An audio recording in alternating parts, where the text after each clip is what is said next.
Hello, I'm Dr. Reba Peoples, board-certified psychiatrist, community coach, and founder of Amara Health and Wellness. Amara's mission is to empower individuals and communities with the tools needed to become stewards of their own health and architects of their own destiny. Today we're talking about toxic stress. Now, we've all heard the term stress, and we've all experienced it at some point in our lives. Webster's Dictionary defines stress as a state of mental or emotional strain or tension resulting from adverse or very demanding circumstances. As human beings, we have to respond to a whole host of things that may threaten our health or safety. Our bodies respond to threat by triggering a very specific biological process known as the adaptive stress response. A stressor is anything that triggers that stress response system. Now, the stress response is pretty important in ensuring survival. Let's say you're walking along in the woods and you suddenly spot a snake in front of you. What happens?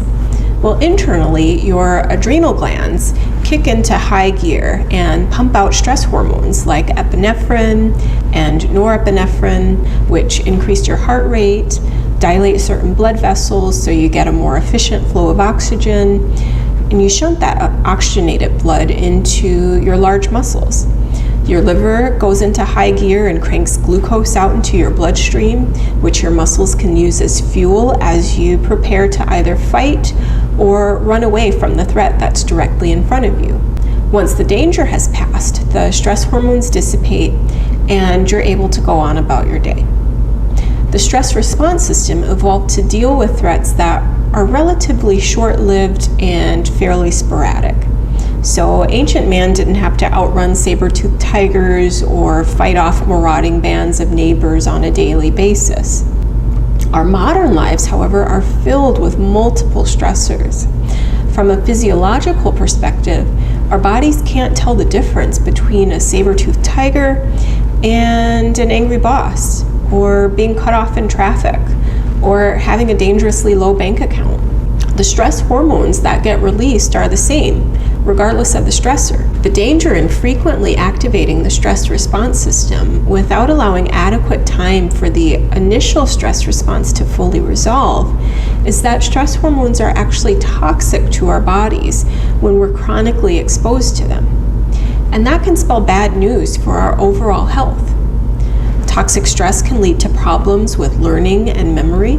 Stress hormones can actually kill brain cells.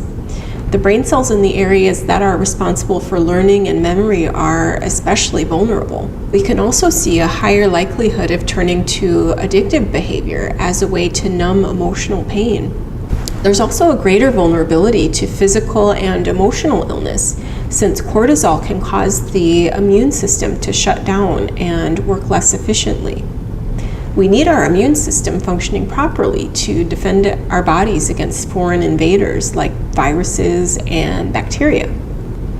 Have you ever noticed that when you're really stressed out, you're a lot more likely to get things like colds and flus?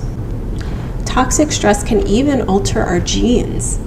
Tiny chemical markers called methyl groups can get attached to our DNA in response to chronic activation of the stress response system.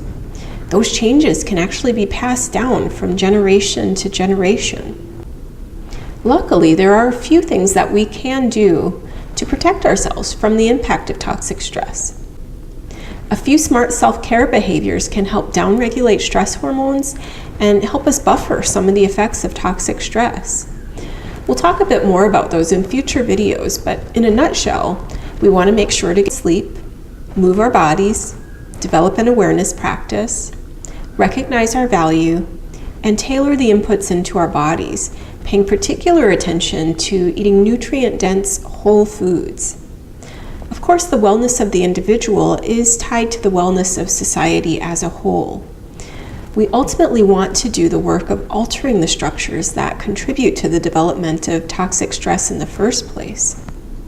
But we can't make those changes if we're too sick and too tired to do so. We live in a time where over half of all adults here in the United States have at least one chronic disease. The numbers are only getting worse. I'd say that's a state of emergency. It's time to put on your oxygen mask and make some smart choices about your wellness. We can change the world, but we have to be well enough to do so. Be well and God bless.